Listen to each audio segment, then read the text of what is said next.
Well, I never. Hello people. Good afternoon. So I'm delighted that this mighty tome appeared in my in the post this morning. Wilding, or the Book of Wilding, by Isabella Tree and Charlie Burrell of the Knepp Estate in Sussex. Essentially a handbook of a practical guide of rewilding, big and small. Superb. Well, it looks like a superb book. This isn't a review, just a heads up. It's only just arrived, but it looks absolutely wonderful. It's a weighty tome, a couple of inches thick. I've got the audio book version of this as well, and that runs to about 20 hours. So there's an awful lot of information packed into here. So I've got a link in the description of this video below, which you can check out. Check this out online and get some more information. But it looks really lovely. Some really nice graphics. Some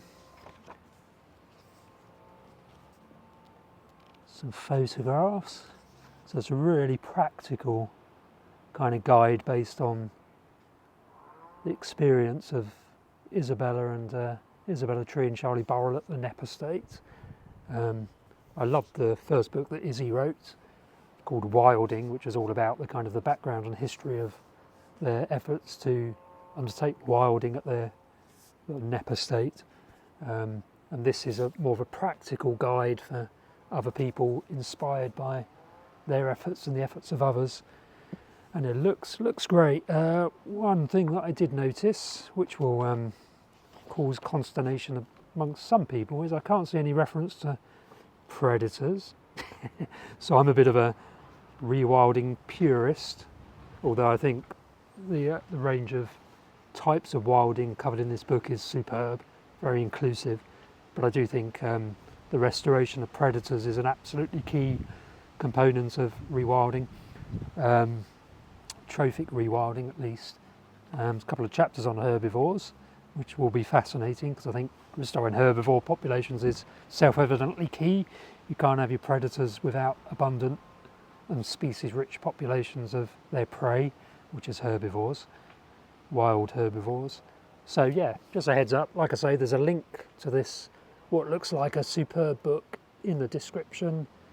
And I'll come back probably in a week or two. It may take me a week or two to read this, because there's a lot to it, and give a bit of a review. But yeah, I'm really happy this has arrived.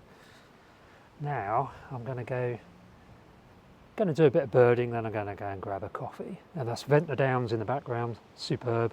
This is the grounds of the Royal Hotel. This is a public bit of the Royal Hotel in Ventnor on the south coast of the Isle of Wight. Well worth a visit.